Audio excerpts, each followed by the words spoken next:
nga bwe twabagamba nti buli kijja tujja kikutuusaako ne leero tuzze era tukutuuseeko agakagwawo. Eddy Akubidde Rema Essimu nga yagala oluva mu karantini Ivory Coast watukirako e Uganda bwati babeereko bonna banyumyemu bonna.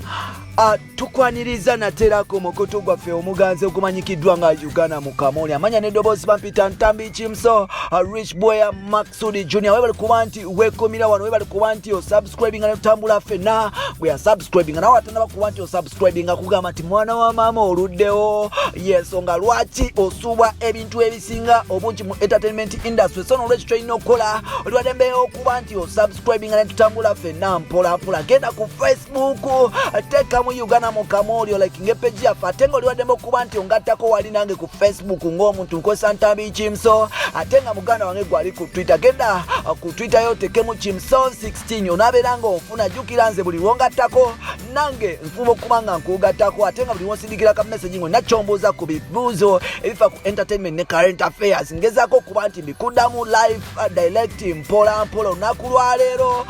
sisa kijobi obunkenke buli e Kampala Dr. Muza yalifuna ekidumusi yalifuna ekyekango yalifuna nzikulu yalifuna embiro wetwagerera lubadde olunaku lwaleero omusajja mukulu amanyikiddwa nga Eddy Musuuza bambi musajja watu yavuddeyo nakwata essimu ye ng'akozesa omukutu gwa WhatsApp okuva ebunayira gyali nakuba essimu n'agikuba e Uganda nasaba mwana muwala amanyikiddwa nga Rema Namakula Kataimu okuba nti baddamu batuula banyumyenyumyeko ng'abaali ab'omukwano yadde yasalawo okuba nti amulekawo n'okuba nti yamusuulawo n'agenda n'omusajja omulala. Eddy Musuuza agamba nti yadde wansuulawo bebi yadde wandekawo ekyo tekitandika kutufuula nti tuli ba enemy njagala ofune akaseera ojje tunyumyemu twejjukanye nga bwe twalinga ffenna njagala Namakula wansuubiza okubeera mukwano gwange paka lwendifa ate nange nasuubiza neesana n'okubeera nti ogw'olibeera mukwano gwange olisigala mu mutima gwange ne bw'oligendawa ne bw'oligendawa ne bwendigendawa ne bwendigendawa ne bwendifuna omukazi omulala Namakula nakusuubiza nti gwe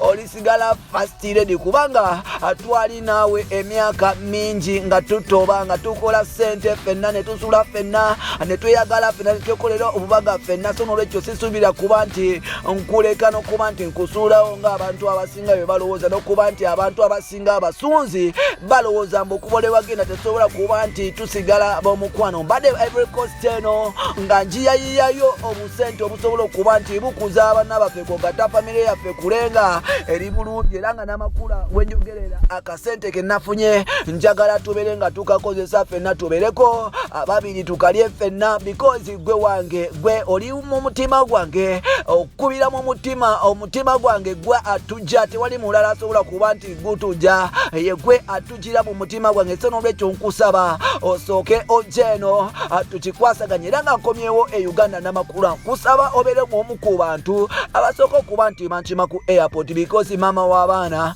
mbadde nkumisinga ebbanga lyonna lyobadde ogenze nga sikulabako mbadde nkumisinga gibadde ebbanga gibadde giweze emyezi nga 8 nga Rema Namakula bambi mukazi wattu takwata amasimu ga Eddy Musuuza era nga Eddy Musuuza obulamu bwe bwali bugenda bukyuka mpolampola nga musajja wattu n'ebiguuna bitandise okuba nti bimumera mu mutwe naye ng'ate oluvannyuma okuba nti kalantini yakutte COVID-19 yaze COVID ono yagasse abantu bangi era nga kyaleetedde ne Rema Namakula okuba nti bakwatagana ne Eddy Musuuza omulundi omulala era nga wetwogerera Rema Namakula yatandise okuba nti addamu okwata amasimu ga Eddy Musuuza. Rema Kenzo bwe yamugambye nti njagala tuddemu okuba nti tukwatagana nga nkomyewo mu karantini. Rema Namakula mbu yamuzeemu ebigambo bino yamugambye taata w'abaana gwe taata wa mwana wange amanyikiddwa nga Amal Musuuza so n'olwekyo oli paati kunze no matter what gwe omu ku lubirizi lwange gwe omu ku bintu byesinga okuba nti ndowoozaako 24/7 era nga bw'oŋŋamba nti oyagala kundabako sirina nsonga lwaki sikulaba sirina nsonga lwaki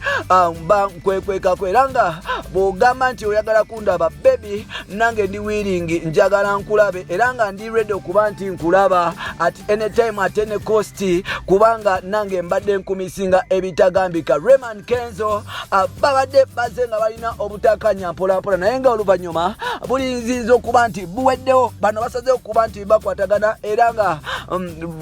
Kenzo yasabye mbu mu kalantini ng'akomyewo bw'ati ayagala kubeerako ne Rema Namakula kitegeeza okuba mbu yakkiriza era nga bano ababiri bagenda kubeera bonna wano wekugambira nti eri abaagalana tosangayo kikyo system nabwe zityo zakkiriziganyiza era nga Eddy Musuza ne Rema after lockdown nga baguddewo airport basuubirwa okuba bonna. Bino n'ebirala by'oba olinda mu episode zaffe ziddako sigadde entambi gimuzo subscribe tubeere nga tutambula ffenna mpola. Bye bye.